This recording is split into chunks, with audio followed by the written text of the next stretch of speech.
you know. All right, YouTubers, how's the sound doing? Oh man. All right, TikTokers waiting here.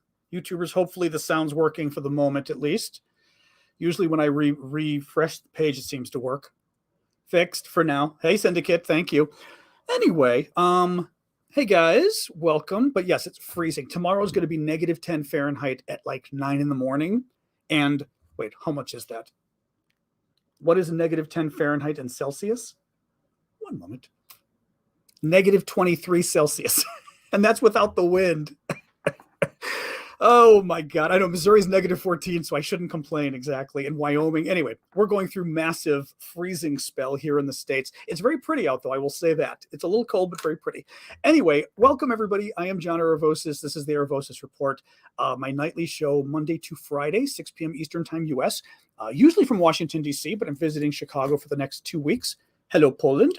And where we talk about the latest news from Ukraine. And then the second half of the show, I take your guys' questions, sometimes interjecting them throughout the show as well, which is fine. The way this works is first half of the show, I will present the news, and second half we'll do questions. On TikTok, you can start submitting questions now if you want. Just use the Q&A link in my profile. It's the easiest way really for me to get questions. The rest of you obviously use the comment box at the bottom.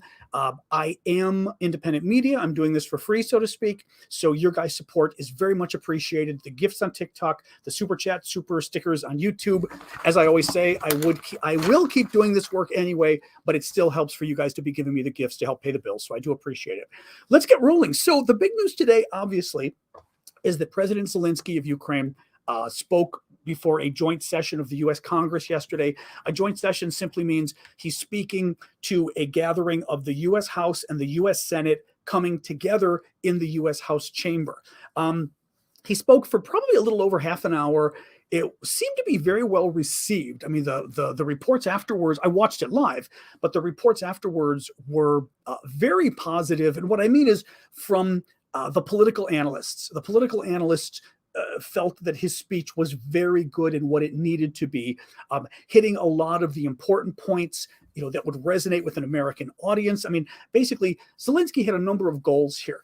He with the speech itself, he needed to hit the members of Congress, but also hit the American public and convince both of them, thank you, Andrew, for that, convince both of them that he was a good leader. He was a leader they could trust. But I would say most importantly, and thank you, Al, for the heart there, most importantly, that Ukraine can win the war.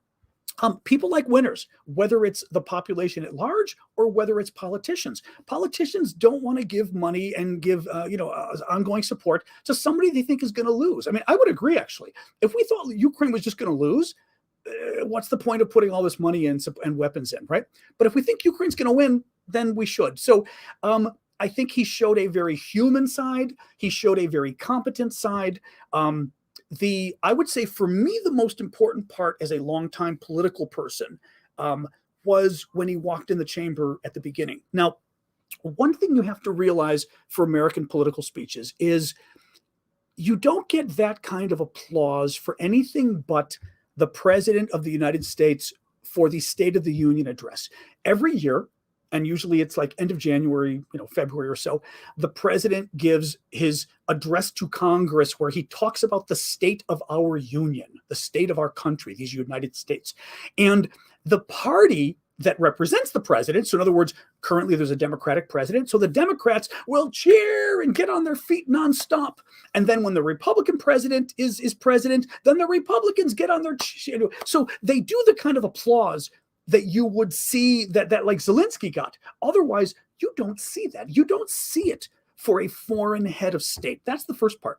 The second part, I could not tell if the Republicans were cheering as loudly as the Democrats, okay? Clearly, the Democrats would have been going, yay, right? What I did see was the Republicans were on their feet as much as the Democrats were.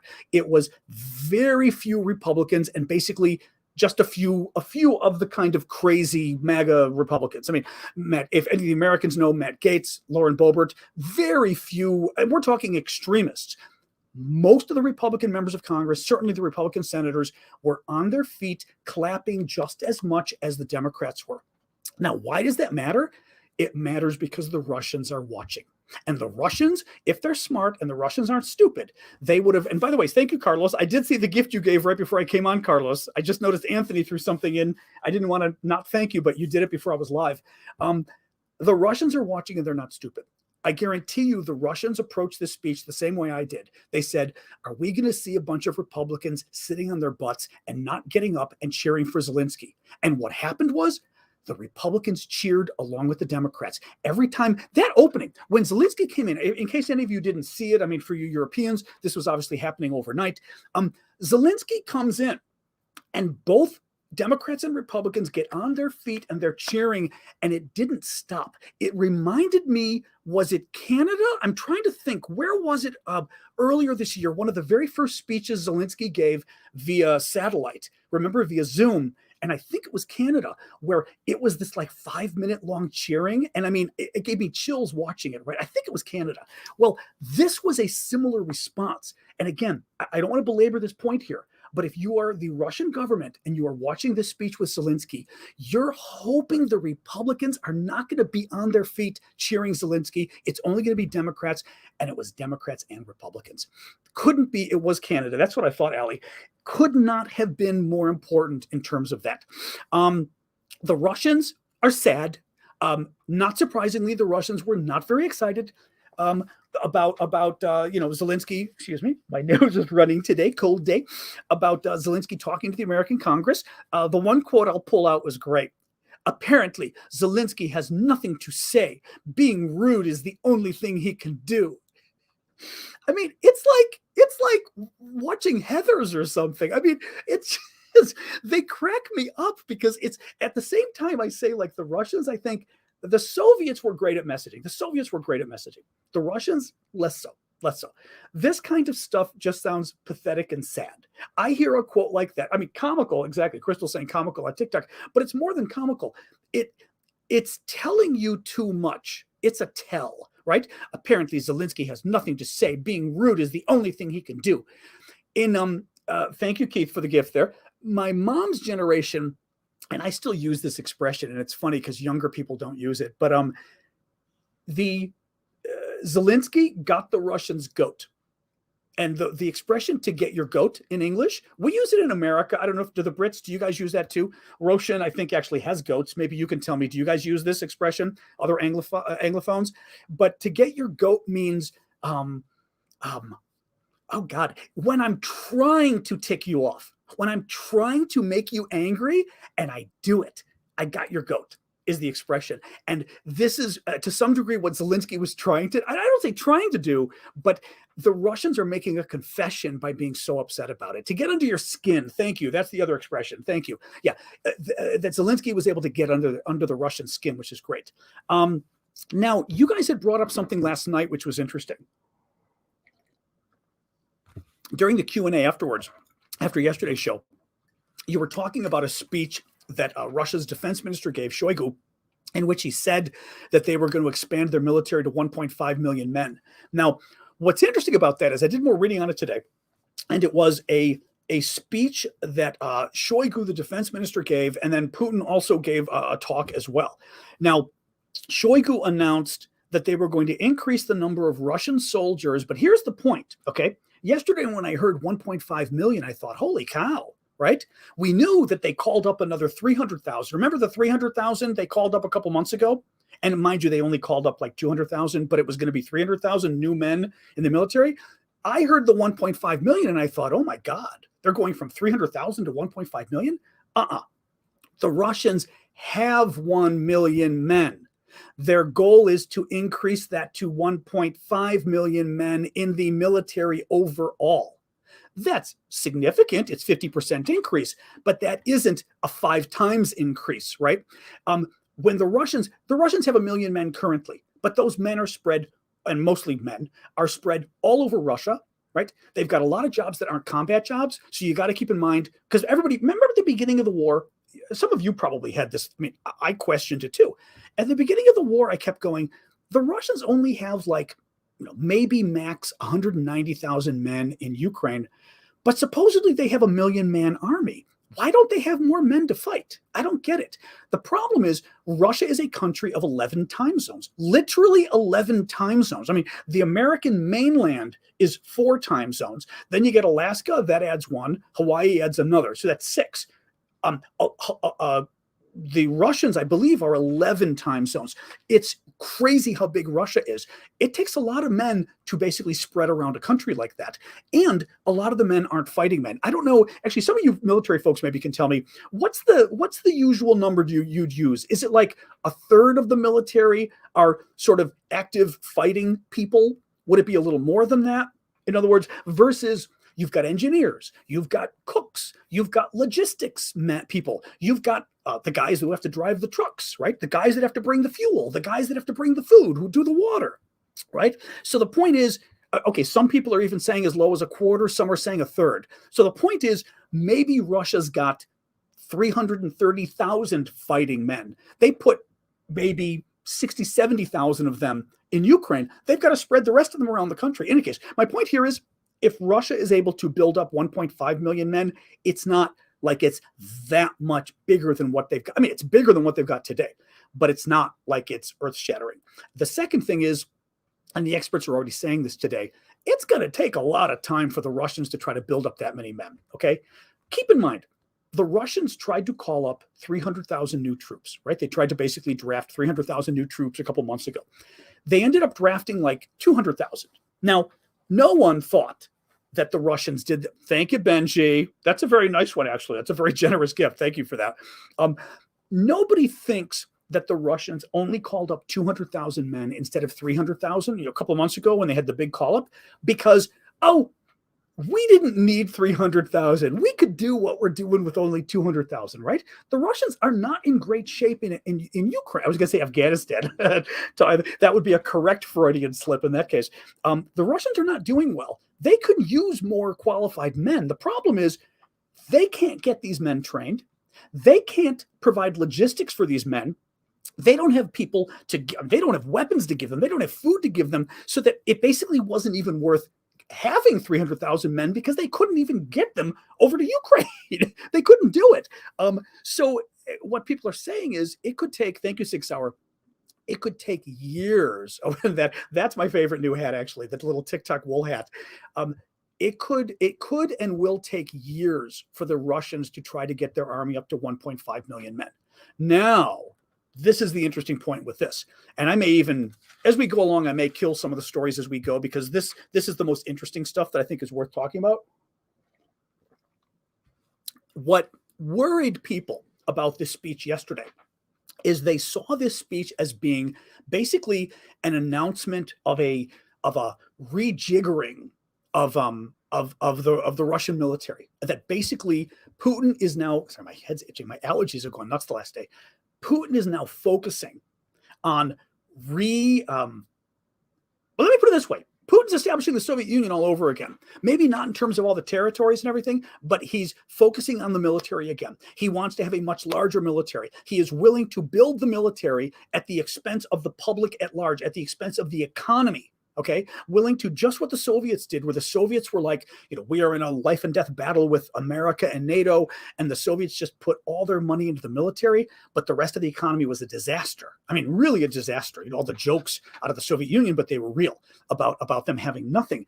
The concern is that Putin signaled yesterday that that's what he's doing again, that he is now going for a full militaristic society. He wants to have a super strong military to take on the West, to be more aggressive, and that what was said yesterday, but also what's been said in the last few weeks, makes clear that the Russians have no intent to settle for what they've taken so far.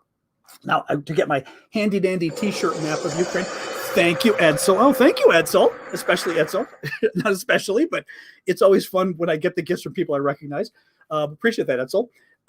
The Russians so far, okay, they invaded in 2014, and they stole Crimea here in the south. This time, when they invaded, they're currently holding more or less this territory here, more or less, okay? 4 different provinces, and then the 5th province is down here in Crimea. The concern is that from what Putin is saying and from what Shoigu, the defense minister, is saying, is that the Russians are indicating that those 4 or 5 provinces aren't even enough. Now they're once again focusing on all of Ukraine. They want to take the entire country. It ain't great. Oh, this was fascinating too. There was an ad that let me see if I've got it. I think I do have it on my phone. I don't like to necessarily show you things back and forth, but I want to just give you a visual of what this ad looks like. This is a Russian recruiting ad, and it's the weirdest thing. Hold on. I was retweeting it earlier today, and it is the weirdest thing. Here we go. Thank you. I just caught the shooting stars. Thank you, Hazel. Sorry, I was looking at my thing and I went, there's shooting stars on my screen. Thank you for that. Let me show you this. This is from Francis Scarr, who is a BBC reporter and does a wonderful job monitoring the Russian media and sharing stuff. Okay. It's on my iPhone, but I'll show you guys just so you can see it. It is an ad for the Russian military, and it's for recruitment, trying to get people to join the Russian military. And it's showing like 4 or 5, middle-class Russian men sitting around the table. I want you to check this out.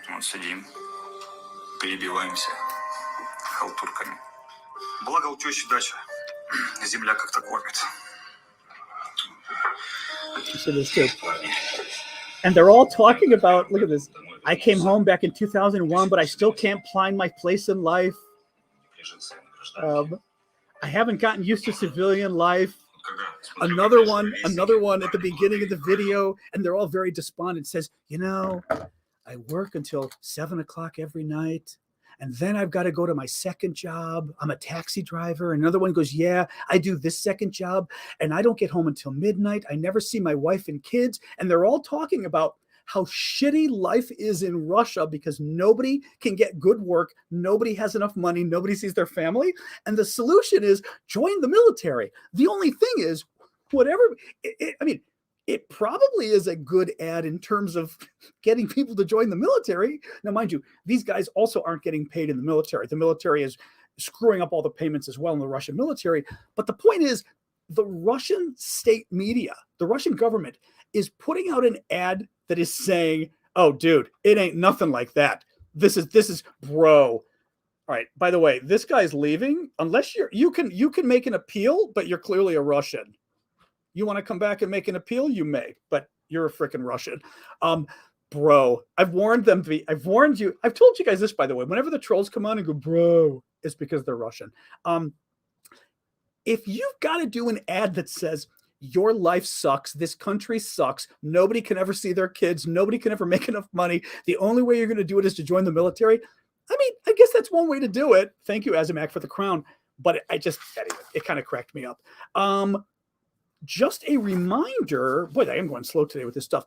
I am going to make the final pitch for our kids fundraiser. We're up to $4,000 now, which is great. We're raising money. Thank you, Marcy. We're raising money to get Christmas gifts for kids in Ukraine. Actually, in Ukraine, the way it works is, hang on a sec here. In Ukraine, the way it works is that the gifts for the kids tend to be New Year's. They tend not to be, a Christmas itself. And we want to raise money for kids who have special needs, kids who don't have parents, kids who are in orphanages, kids who have special needs, such as kids with disabilities. And we're trying to raise money to basically buy them Christmas gifts and New Year's gifts. $15 a kid. We've raised $4,000 already from all of you guys. Thank you for that. That comes to 266 kids we can help. This will be the last appeal I make, because I don't want to beat you to death with this. But if you want to donate, 100% of the money is going to help the kids. We're doing it via my friend Vlad's PayPal. Vlad's the guy a friend of mine worked for my nephew for 6 years. So we know this guy, Ukrainian. And we're donating directly to Vlad's PayPal because Vlad works with the nonprofit. He's a volunteer for the nonprofit, the charity that is going to be buying the gifts and sending. Actually, the initial chunk of money, they've already bought a ton of toys and coloring books and books and everything else for the kids. So if you want to give, you can go to my profile, click the link there. Very top thing on the page will tell you Vlad's information. And for those of you here, the same thing. I'll just go here real quick to Vlad.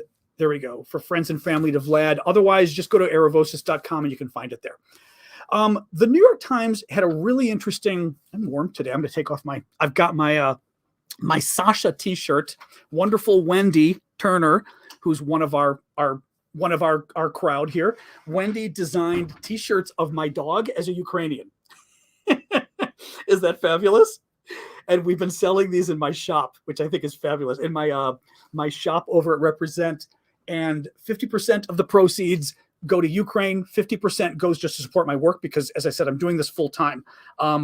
The donations for the kids, 100% is going to the kids. For things like the T-shirts, 50% go for me, 50% go for Ukraine. But anyway, Wendy did a great job on these. But you can find those. Go to aravosis.com, mylastname.com, and you'll find the shop. You'll find the donation for the kids. You'll find everything. Bucha, this was interesting and sad. Red, it's a beautiful shirt. I mean, really is a beautiful shirt sheet. I'll show you one more time just because I love this shirt. It's so beautifully done. I mean, she's a wonderful graphic designer, but absolutely, if you want to wear my dog on your chest. The New York Times did an expose, like researching for months to unearth the war crimes from Bucha in Ukraine and unearth who did it. Okay, who did it? Now, Bucha, you may recall, I will show you on handy dandy map, more or less, if I remember correctly, Bucha's northwest of Kyiv, the Ukrainian capital's here. Bucha may be more or less right here, okay? Now, remember, when the Russians first invaded, okay, at the beginning of the war, end of February, they came down a lot of places, but they came through here, through Belarus up here, and invaded and got pretty close to Kyiv. Well, they were occupying all of this area. One of the smaller towns they were occupying was Bucha. Bucha was liberated at the end of March, early April, and the Ukrainian military and the media, when they entered the town, found a disaster. I mean, horrific conditions, just horrific conditions of dead civilians. This is the town I always give the example of the poor old man who was riding his bicycle, and it's literally an old man on his bicycle, and he's lying down and he's dead. They shot him dead on his bicycle. They killed children. I mean, horrific. The New York Times went, and I'm going to read you some of these details because it's not the details of the crimes. It's the details of how the New York Times figured this out is absolutely amazing. So hang on here. So the listen to this. 8-month visual investigation by the New York Times concluded that the perpetrators, they also know who did it. The perpetrators of the massacre along Yablunska Street. Yablunska Street is the street where all the photos, I mean, there were war crimes all over the town, but the iconic image was that horrible image of this one street through town with like 20 dead civilians on it. And there's like a car here. It's horrible, absolutely horrible, right? It was conducted by the Russian paratroopers from the 234th Air Assault Regiment, led by Lieutenant Colonel Artyom Gorodilov. I just wanted to say that because I think it's important to say this stuff. You know, it's important to have these guys' names out there. A Zelenskyy calendar for donations. I'm not sure that I can actually do that because I don't think I can really sell his image for donations is the only problem. We can look into it, but I'm not sure I can pull that off. I don't think it's really legal for me to use his image and sell it is the problem. But listen to this. The evidence shows the killings were part of a deliberate, this is from the New York Times, a deliberate and systematic effort to ruthlessly secure a route to the capital, Kyiv. Soldiers interrogated and executed unarmed men of fighting age and killed people who unwittingly crossed their paths, whether it was children fleeing with their families, locals hoping to find groceries, or people simply trying to get back home on their bicycles. As we interviewed victims' relatives, listen to this. This is where the New York Times explains how they did their research. I mean, this is, again, to me, this is so interesting. Listen to how brilliant these guys are, the reporters, as to how they found out this information. Listen to this. As we interviewed victims' relatives, we collected their phone numbers and checked if they were in the database, meaning the database of phone records that were happening in they grabbed all the Ukrainian phone records for the area. And then they talked to the relatives and of the dead family members and said, okay, what were your family members' phone numbers on your cell phones? They gave them the cell phone numbers. They checked the database and they saw that the family's cell phones were actually working After the family members were dead, those cell phones were making calls, right? Why do you think they were making calls, right? It was the Russians. Listen to this. A chilling pattern emerged. Soldiers routinely used the phones of victims to call home to Russia, often only hours after they were killed. By analyzing the phone numbers dialed by Russian soldiers and uncovering social media profiles associated with their family members, the New York Times confirmed the identity of 24 paratroopers as members of the 234th Regiment. In many cases, we interviewed their relatives. The New York Times was able to interview the relatives of the Russian troops who committed the massacre. I mean, this. Imagine phoning them up in Russia. They did it. We interviewed the relatives and spoke to some of the soldiers themselves, two of whom confirmed they were in the 234th and served in Bucha. Two of these idiot Russian soldiers confirmed. Now, I shouldn't say idiot because maybe they're two who didn't do it and they were ashamed. But they confirmed to the New York Times that, yes, I'm part of the 234th. And yes, oh yeah, we were in Bucha during that time. That was us. Wow. The victims on Yablonska, final paragraph here. Thank you, Paramarine. The victims on Yablonska Street did not die in the crossfire between Russia and Ukrainian forces, nor were they mistakenly shot in the fog of war. Our investigation shows that Russian troops intentionally killed them, apparently as part of a systematic clearing operation to secure the path to the capital. Dozens of civilians were shot dead. In other cases, men suspected of links to the Ukrainian military were rounded up and executed. In other words, last story there, they rounded up men in town, and if they suspected you of having ties to in any way, shape, or form, knowing somebody in the military, whatever, they executed you. They just executed you. So, as I said, it's an important story, but also really impressive how the New York Times was able to pull this off. Just a reminder, folks, so I am John Aravosis. You are watching the Aravosis Report. This is my nightly show where we talk about the latest news from Ukraine. And then the second half of the show, we do question and answer. You can submit your questions via the Q&A link in my TikTok in the profile. Thank you, James. I was just going to say, James just gave me a little whale gift on TikTok. We do the wave for the whale. I was just going to say, please keep the gifts coming on TikTok and keep the gifts coming on YouTube and elsewhere as well. I do this for free. And you guys help me pay my bills. So thank you for that. As I always say, too, I'm going to keep doing this work no matter what. But frankly, doing it full time with nobody else paying, you guys paying actually makes life better. So I appreciate that. I've also got a Patreon. Oh, that's right. I've got a Patreon too. Check out patreon.com/Aravosis, my last name.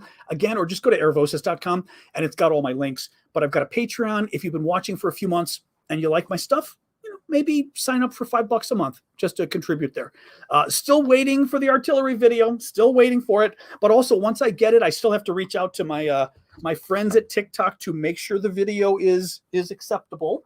Oops. I'm like losing my chapstick as I'm talking to you guys. I've got to make sure the video is acceptable for TikTok because I don't want to get into any trouble there. So we'll see. We'll see. Not seeing my chapstick. Here's my chapstick. All right, let's keep going here. So let me see here.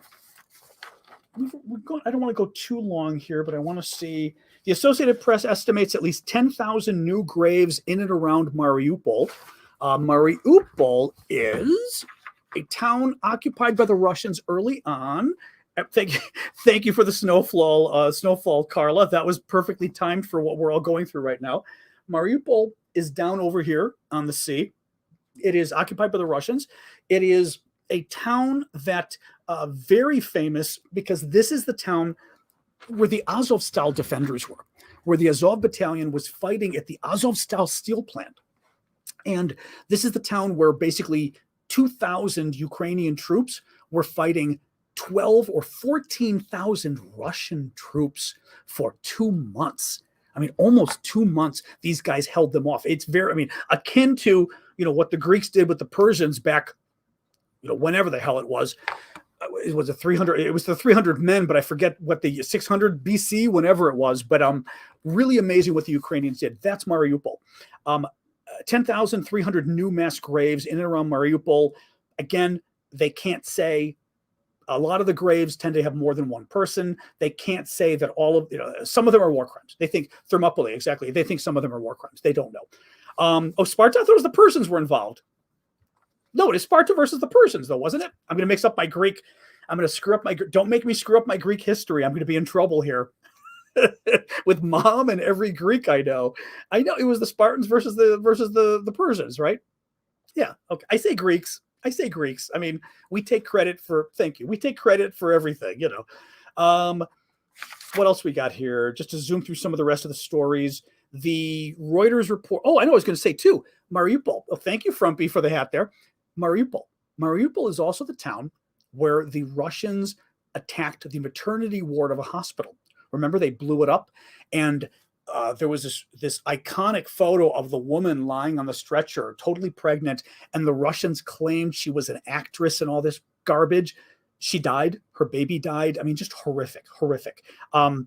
Mariupol is also the town famous because the Russians bombed 480 BC. Okay, I was close. Where the Russians bombed the drama theater. So theater, but drama, because in America we say theater meaning cinema, as well. But a drama theater where they do plays and things. Where the Russians bombed it. Remember, this is the theater that on the outside, on top of the roof, it said like "Jechi" or whatever, meaning children in Russian, so that the Russians knew children were inside. They were using it as a shelter. The Russians bombed the hell out of this place, knowing children were inside, killing, I think it was the Associated Press had done their own analysis saying like 600 people were killed. Well, the Russians finally just knocked down the entire thing. They're pretty much just trying to make all the evidence go away. I just wanted to throw that in. The Wagner mercenary group is getting weapons from North Korea, the White House said today. And the Russian sole operating aircraft carrier, they only have one, which I didn't realize they only have one in operation. Well, not in operation anymore. It caught fire today. It was apparently like heading out to sea or whatever, and totally caught fire after a month of being fixed. So guess it wasn't fixed very well. Whether the Ukrainians had a hand or not, certainly some of the Russians are going to be thinking that it was the Ukrainians, which is good anyway. Do check out my Discord as well. I've got a Discord set up, which actually we'll go to afterwards. We'll go hang a little bit at the Discord. It's kind of a nice community where we hang out and we can sort of talk politics and stuff more real time. I mean, because we do real time here, but a little bit more there. But do check that out, discord.erevosis.com, or just go to erevosis.com. All my links are there. And what else is I going to? Oh, follow me too. I keep forgetting to ask you guys to follow me. That is also very helpful. So on TikTok or YouTube, click the subscribe button, the follow button, and there you go. And keep the gifts coming, as I said, because that supports my work a lot. What else we got here? I'm looking here. Kellogg's is finally pulling out entirely of Russia. They're divesting their business. They had frozen their business earlier this year, but now they are selling it to a Russian business or something or other. So they're getting out entirely. Now that's important. That's important, actually. I put that in for a reason. It is going to be very difficult for Russia to get these businesses back. It's one thing for businesses to freeze themselves and to say, okay, we're closing up shop. We're not going to do any more work. And, when the war, which is what they thought, right? They thought Ukraine's going to lose in 3 days, and in a couple of months, we'll come back in.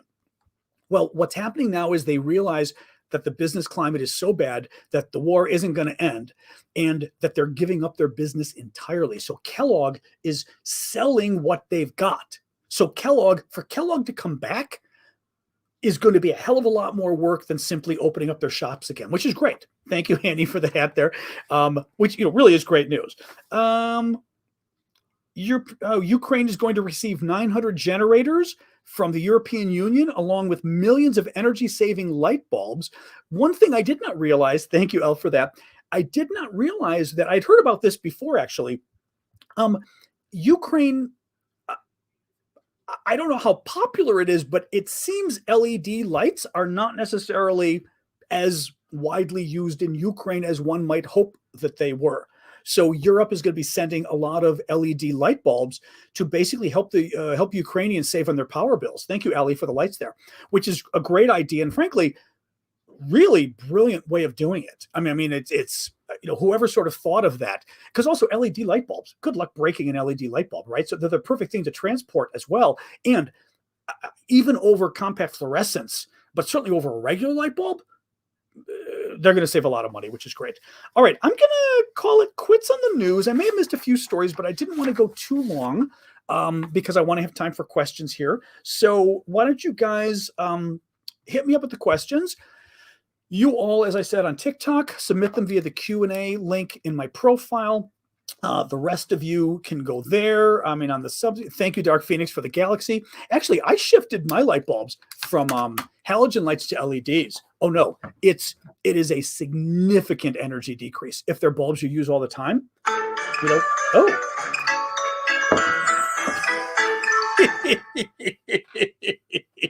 Okay, that was a surprise, Wanda. That was a TikTok gift that apparently plays music. That was really wild. Thank you. And I'm going to guess that was incredibly generous of you too, Wanda, because anything that does anything that cool is very generous. Thank you. That was very funny. Oh, I enjoy doing this show like this more because you guys can at least hear the crazy stuff going on TikTok, even if you can't see it. That was pretty neat. That was pretty cool. Yeah, it's really cool. The LEDs are a great way of cutting back on your energy costs, certainly from fluorescent regular bulbs. Thank you, Mike, as well for the December thingy. Certainly for the regular bulbs. Let me TikTok here. Hang on, Q&A. All right. Do you think the Republicans taking the House will hamper or slow down support for Ukraine? Potentially, yes. Look, Republicans are, as a class, not as supportive as Democrats of Ukraine. But you've got a lot of Republicans that are, thank God, and that's good. Okay? So, Mitch McConnell in the Senate Republicans are very good. Lindsey Graham, who's a big Trump supporter, but kind of goes back and forth on stuff. Graham is, thank you, Me95 for that. Graham came out and said this morning that he's all in for basically beating Russia into the dirt. I mean, very interesting as far as, Graham's support for the war. Mitch McConnell, who's the top Republican in the Senate, also great. Then you get to Kevin McCarthy in the House. Ben, I'll get to your question in a sec here. You get to Kevin McCarthy in the House. He's less good because he's dealing with, and this is where the interesting question becomes. In the U.S. House of Representatives, Republicans just won the last election. Okay, Democrats will still control the Senate. Republicans will control the House. But thank you, Mike, for that. Republicans do not have much of a majority in the House. In other words, to get anything done, they need the agreement of most of their people.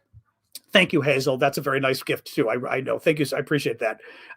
They need the agreement of most of the fellow Republicans. So that the concern is, will that push the party more to the right? Thanks for those, Mike. Because, and Me95, the TikTokers, you guys are suddenly zooming in now. I appreciate it. Thank you. We're talking about the how the Republican House is going to affect Ukraine aid. And the concern is that the MAGA wing is very anti-Ukraine and very pro-Putin and very pro-Russia. Trump, whatever, who knows? I mean, there's lots of reasons why Trump is weird about this. But bottom line is, Trump believes a lot of conspiracy theory. Let me put it this way, not believes. I don't ever want to ascribe belief to Trump. Trump is promoting a lot of anti-Ukraine conspiracy theories. Trump also, for whatever reason, really feels the need to suck up to Putin for whatever reason. And Trump's followers in the House do the same thing because they follow Trump. And then you've got Fox News, Tucker Carlson, horrific. By the way, went nuts last night on Zelenskyy. Tucker Carlson's big segment last night was how Zelenskyy hates Christianity, who he doesn't. But nonetheless, this is the Fox News message. So I think it's going to be harder. The good thing is there's a lot of Ukrainian aid in the budget bill that is it was just passed by the Senate. It should be passed by the House tomorrow, Friday. And it'll go to Biden immediately. So hopefully it's not going to be too long. So that will help, at least that a lot of the money was front-ended. Ben, sorry about that. Saw on Sky News today that the Russian ambassador to the U.S., I did see this, warning about escalation and that the U.S. would see consequences that you cannot even imagine. I saw that. He was very upset about the Patriot missiles that we're sending, Patriot missile battery that we're sending to Ukraine. And mind you, Putin himself came out in the last day and said, I think it was the speech he gave yesterday, oh, the Patriot missile, it does nothing. It is old technology. We can beat it very easily. And then the Russian ambassador to the US at the same time says, we are so mad about this weapon system you're sending that there will be unintended consequences that you can't even imagine. And it's like, so unintended consequences we can't even imagine, in other words, nuclear war, because we're sending a weapon, an old weapon system to Ukraine that doesn't work? I mean, really? Really? It may or may not have been a speech yesterday, but people were, I saw it in a story today saying, it just came from Putin saying this. So they're threatening nuclear war again is what they're doing, but they're trying to be a little shy about it. That's what they're saying. Now, mind you, I still wish, I know, in politics, we've got to be a little more mature about it. Actually, they're showing Putin on TV right now from yesterday. I know in politics, we've got to be mature, but I wish I almost wish we had a president who would sit there and go, yeah, I don't know what they're talking about, because if there are consequences I can't imagine, then how can I imagine them? That would be my response. Go, I'm just not sure what he's talking about, because he just said I can't imagine it. So what's the point of making the threat? Now, what he's talking about is nuclear war. That's the threat they're making. And again, there was an Institute for the Study of War did a nice analysis on this. I'm putting on my sweater as I talk to you. Nobody thinks there's going to be nuclear war. I mean, nobody real thinks there's going to be nuclear war. The Russians know if there's nuclear war, they nuke us, we nuke them, everybody dies, not going to happen.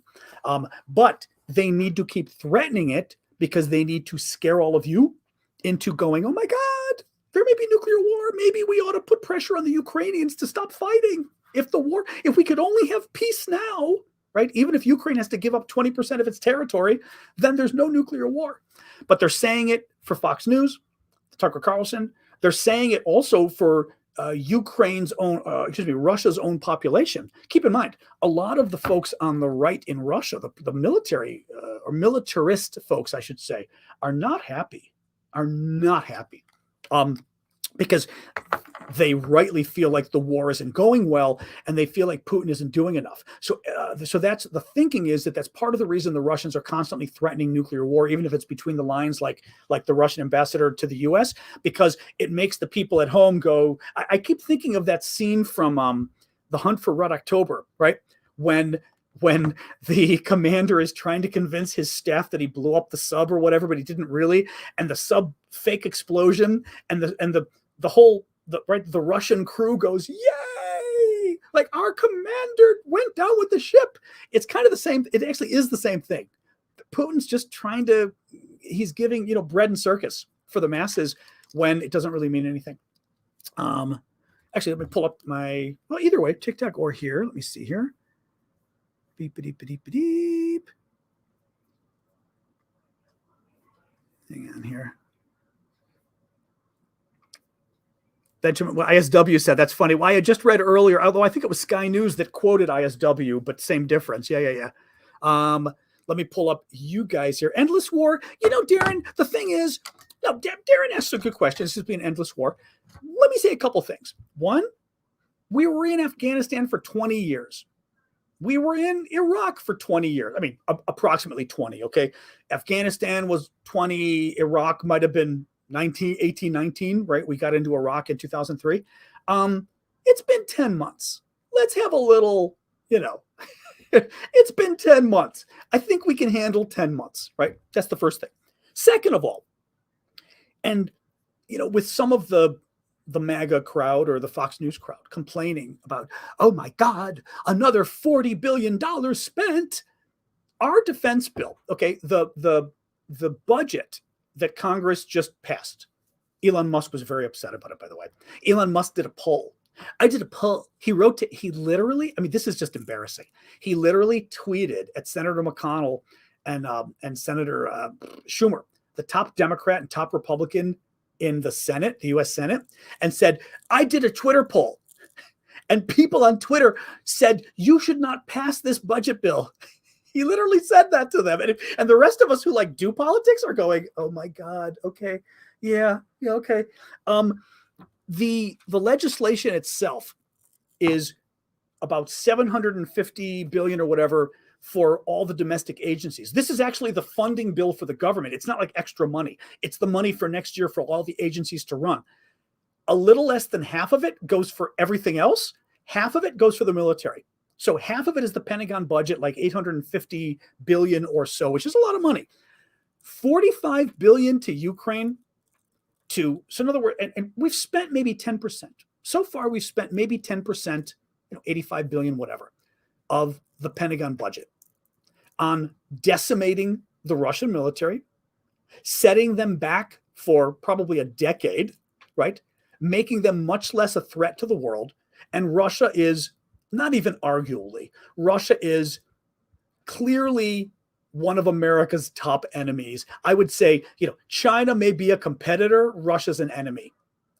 I would say Russia is our top enemy as enemies go, right? I still don't think China's our enemy, but Russia is our enemy. 10% of the Pentagon budget to destroy our top enemy's military for the next 10 years?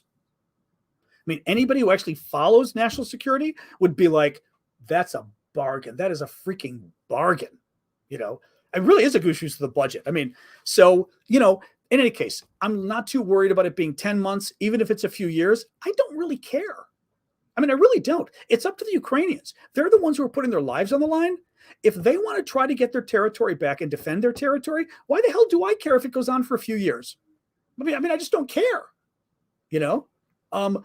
Now, sure, I worry about the energy and all of that, especially next winter is going to be a problem. I was looking at my energy bill in DC today. It's up probably 33% from where it was a year ago. For other people, it's my mom's energy bill like doubled. That's a problem. I agree. But you know what? I'm more of a hawk on these things. Russia's trouble. And if it helps to neuter Russia is it a gelding? More power. Let me see here. Now I got everybody talking about Elon. Putin said it's time for NATO to start sending their real weapons now that they're out of all the Soviet stuff. Hey, make my day. Make my day. Let me look here. Just looking more TikTok questions here. What does Putin mean by deploying the Sarnat missile?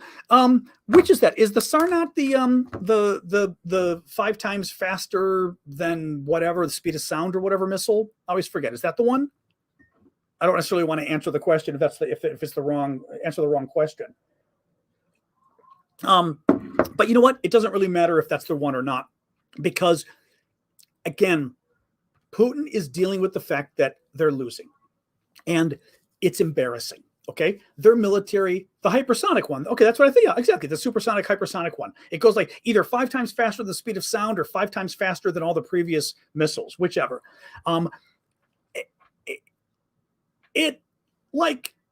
Again, I mean, I don't mean so what, because we've got to worry about this if there is a war. But generally speaking, we want to avoid war with Russia, and Russia wants to avoid war with us because all of us have nuclear weapons and we don't want to get into a nuclear fight with them. I don't really care if Russia's got really fast missiles. Now, it matters for Ukraine. The thing is, I'll bet you Russia doesn't have very many of them at this point. It matters for Ukraine, right? Because thank you, Oklahoma, for that. And Jordy, both of you. Thanks, guys. It matters for Ukraine because Ukraine is trying to shoot down the incoming Russian missiles. If Russia uses the supersonic missile, I'm guessing the Patriot probably won't do a very good job shooting that down, right? So that matters. But generally speaking, he's trying to scare us again. He's trying to do the old, oh, America, look what you made me do. And he's doing it again because the home audience sees he's losing. Thank you, Jakob, for that. The home audience sees he's losing. So they see, oh, new weapon, yay, right? That's the first thing. And he wants to scare all of us here by going, oh, new weapon, look how scary we are. So we all go, oh my God. Thank you, Cheryl, for that. Oh my God, let's make Ukraine cave and have peace right now because Putin's got a new scary weapon. I really do. I don't care. I find so much of this to be just really weak of Russia, It's just it's the same thing like saying they have nukes all the time. Like if you're really powerful, you don't need to be. I mean, again, America. How often does Trump did it like once with Rocket Man, but how often does America sit there and go, we have nuclear weapons? I mean, we don't. It's a bit immature because most situations America is in, we don't ever plan on using our nuclear weapons, right? I mean, if we don't, I would even say Taiwan, we have no intent. China invades Taiwan. There is zero possibility America is going to use nuclear weapons unless China uses them, right? So, I mean, a secure superpower. Thank you, Flower. Oh, thank you, Flower Lady. And James, a secure superpower doesn't walk around talking about their nukes. An insecure one does. And what by insecure, I mean somebody who doesn't have power runs around and talks about how much power they've got. He's bluffing. He's bluffing. And again, the Ukrainians are kicking their butts too. Well, and I say immature, but immature in the sense of it's immature, but it's also weak. It's not just immature. They don't have the power right now.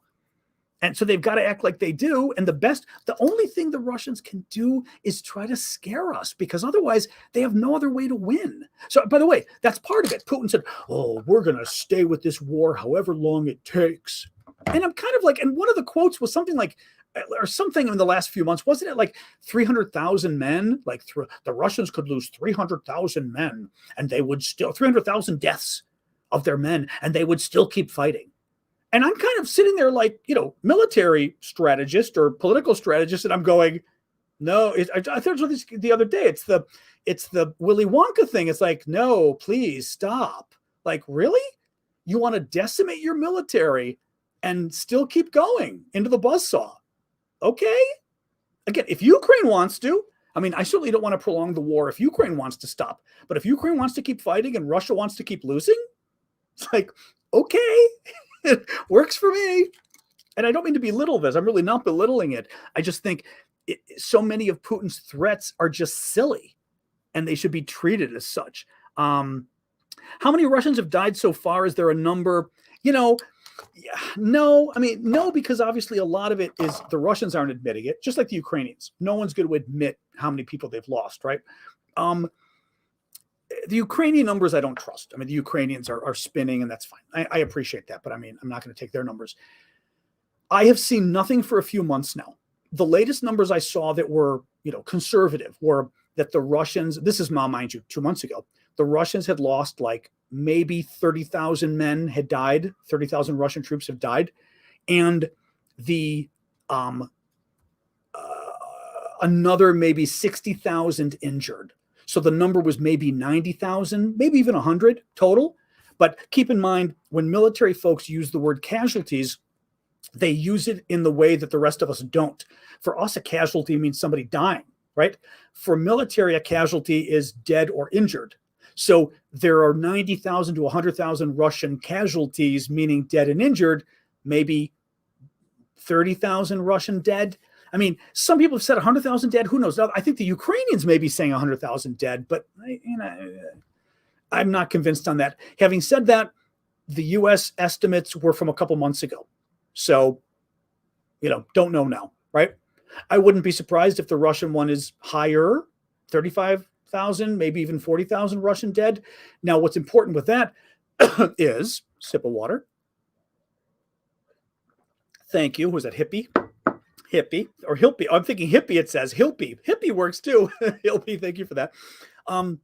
Russia lost 14,500 or so men in Afghanistan over 10 years.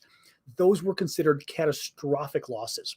That was enough to shake and threaten the Russian government's existence, right? Keep getting warm in here again at Mom's. That was enough to really bring, it helped bring an end to the war in Afghanistan, but it also helped bring an end to the Soviet Union. 14,000 deaths over 10 years. The Russians have certainly had 30 to 40,000 deaths over 10 months. Huge, absolutely huge, So, thank you for that. Who is that? Me 95. What else we got here? A few more minutes. Rob Wall is saying, how concerned should we be about Ukrainian losses? Concerned. What people are saying, my dog is pleasantly asleep under the table, which is good. And thank you for the December gift there, El. We should be concerned because what the experts are saying is the Ukrainians are losing a lot of men and women, because Ukrainians have about 20% women or so in their fighting force. Thank you, Jesus, for the hat. The Russians are losing more. As of a couple months ago, the Russians were losing more, but the Ukrainians are still losing a lot. And it's significant. It's a lot. Just that. I mean, it's a lot. And that causes its own toll. That causes its own toll, So we should be worried about it. I mean, the good thing is the Ukrainians, at least right now, they've got the momentum. The Russians don't. Ukraine is fighting on its own land. So it's, the Russian troops are fighting in a foreign land. They don't know why the hell they're there, and they know they're losing. The Ukrainians are defending their own land, right? Thank you, Malto, for that. Defending their own land. They know why they're fighting very clearly, right? To defend their country. The Russians are trying to eliminate it. And they're in friendly. Defending your own land means you're much more motivated, right? Right. Defending your house, you are way more motivated than attacking your neighbor's house when you're like, why am I even here? Right? Home field advantage. There you go. You've got the locals who are sympathetic and supporting you. Thank you, Addie, for the snowman, which helps your morale. The Russian morale, everybody hates them, right? I mean, the locals hate them. And they don't know why they're fighting. And the Russians know all of their friends have died. I mean, I was telling you guys yesterday, this was in the New York Times, that one of the newest units, thank you, MJM, for the hat, one of the newest units of the Russians that was sent to Ukraine, and these are the new guys that were sent like at the end of September or whatever, there were, thank you, B95, there were 60 men in this unit of the Russians, and they were sent to the very front, okay, the very front. Within one day, 40 of the guys were killed by Ukrainian fire. And one of the guys lived to tell the story and was talking about, it was a horrific carnage. I mean, what this guy was seeing was just horrific as well, just visually, but literally like within one day of fighting, these guys lost 2/3 of their men. Imagine how they feel. I think probably every Ukrainian has lost a friend, which hurts, but most Ukrainians are not watching 2/3 of their entire unit be destroyed. Russians are. So we should be worried about both sides. Not both sides. I'm not worried about the Russians, but we should be worried about Ukrainians losing their troops, but they still have that advantage the Russians don't have, which is good, What are you making for your celebration dinner with family? We do. My brother-in-law prepares a Christmas breakfast, so I may make something to add to it. I'm not sure. I haven't decided yet, because usually we have so much food that I make something and then it's just too much extra food anyway. I will look for one more TikTok question and then maybe do a review of the news, and then I think we're done for the day, guys, because I wanted to go at least hang out a little bit on Discord tonight. Oh, hang on a second here. Where is this? Q&A. Oh, la la la la la. How easy would it be? Actually, this is a good question for the Ukrainians in the audience. I know we get some occasionally on YouTube, and we get a lot of Ukrainians on TikTok. So the question for the Ukrainians there is, how easy would it be for a Russian soldier to blend in Ukraine? Could a Russian soldier simply disguise himself and the Ukrainians think he was a Ukrainian? Which is an interesting question for spy, but also a Russian soldier who just doesn't want to fight anymore. But just curious, I don't know if our friend John is, who's John D, I think, on YouTube is here tonight, but I know we get a lot of you Ukrainians on TikTok. I've even seen people weighing in from Ukraine. Anybody? Just out of curiosity. This will be the last question, and then I'll do a reset. So the question for any Ukrainians on TikTok is, how easy would it be for a Russian to pretend they're Ukrainian? Would Ukrainians be fooled? Russians can't do the I. Oh, is it the yi sound, if I remember right? They can't blend in. It's the sound of the, is E the yi? They can't do the yi, though? I think it's yi, isn't it? Some are saying quite easy. Thank you, James. Wave. Thank you for that. They can't pronounce a lot of Ukrainian words. Impossible. They don't know the inside phrases. That's an interesting point. They can't speak Ukrainian, but some Ukrainians don't really speak Ukrainian too, though, right? So some of them are bad at that. Right? Different dialect and pronunciation. I mean, I'm thinking like a Russian who lives in Belgorod right across the border, for example. You know? I'm going to throw this. I'll get you in a second, Samantha, right? A Russian who lives in Belgorod. What's that going to be? Hey, Chris Reese, glad you're back. Just seeing more here. They don't know the inside jokes. Thank you, Team Pup. The accent. Well, one of the interesting things we had was in World War II, and I don't know if this is apocryphal or real, but supposedly in World War II, one of the ways we would identify like real Americans versus Germans, German spies, was making them say, what is it? I scream, you scream, we all scream for ice cream. That's at least what we were told. I don't know if it's, does anybody know if the story is actually true? But that was the story. And it's I scream, you scream, we all scream for ice cream. But it's I scream, you scream, we all scream for ice cream. But you got to say it really fast. And I don't know if she sells seashells was, but the ice cream one supposedly was really, we got to get Felix like on camera sometime and make him say it and see how well a German can say the expression to see. Was the baseball one? I was thinking about the baseball. I was just saying the baseball one and I'm already forgetting it. What was it? Oh my God, I'm already forgetting the baseball one. What was the baseball one? I remember I even said the baseball one and it's out of my head here. We were saying like expressions to sort of, a lot of Americans are immigrant. Well, that's true too. Yeah. Nowadays, well, back then, especially too. Oh, who won the World Series? Like I would know. I wouldn't, I'd be shot as a German spy at that point.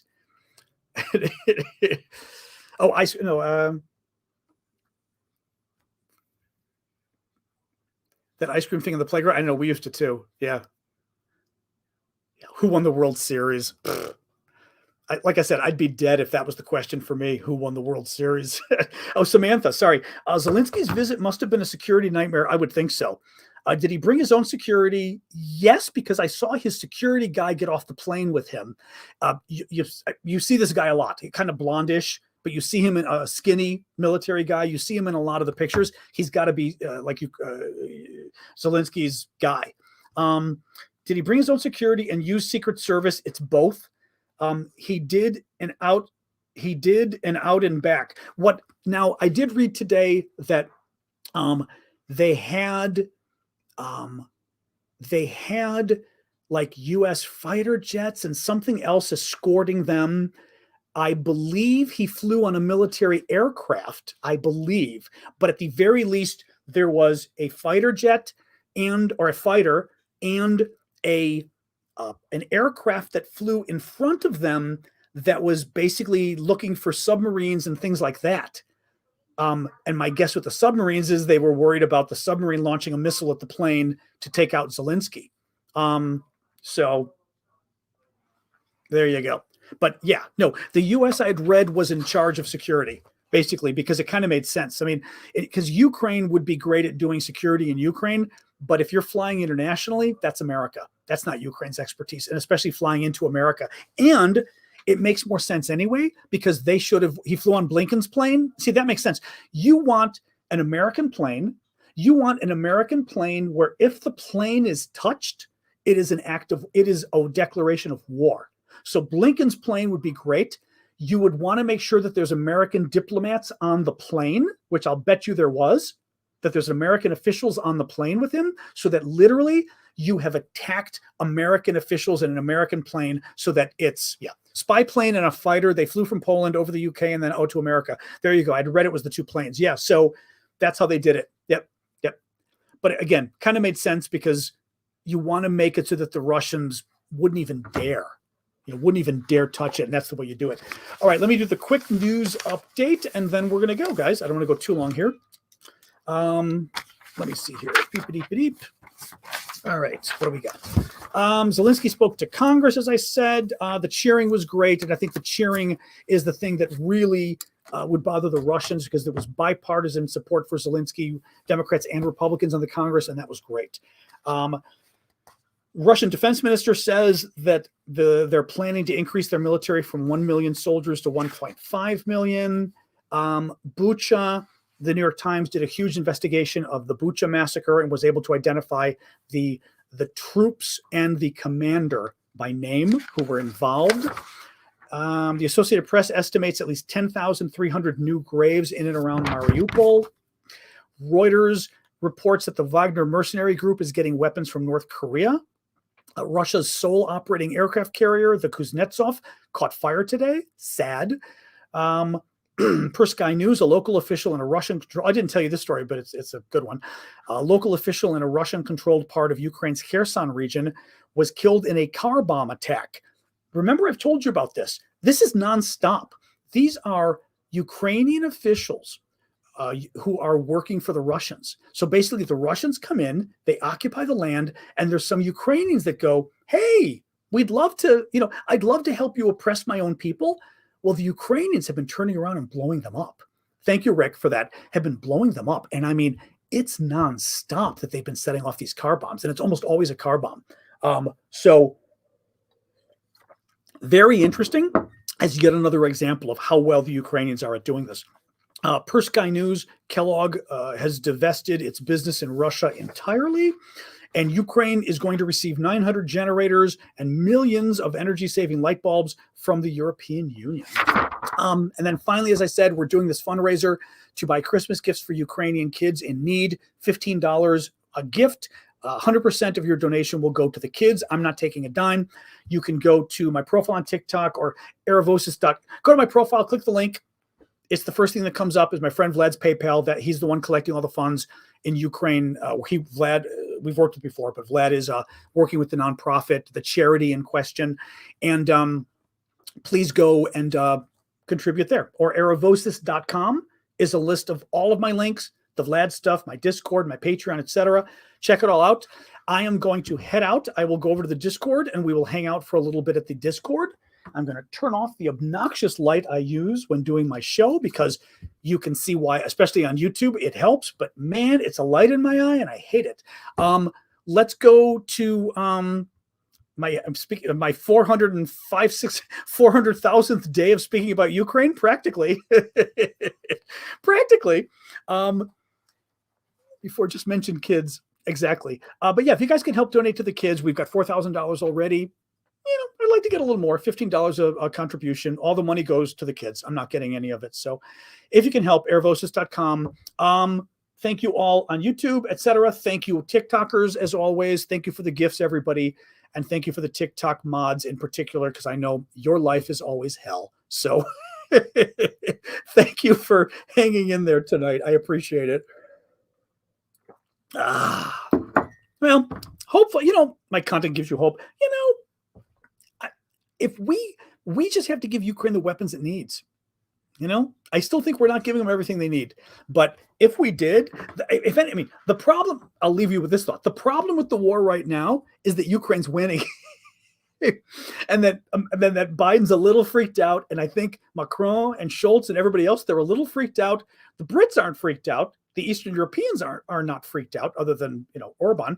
But they're a little freaked out that Ukraine's actually winning. The Ukraine's actually winning. So, I think we just need to sort of own it and realize that, yeah, Russia has become the Soviet Union again, and this is an important battle. So, all right, guys, I will see you tomorrow night. I'll be back 6 p.m. Eastern time tomorrow night, last show of the week before the Christmas, and join me on the Discord.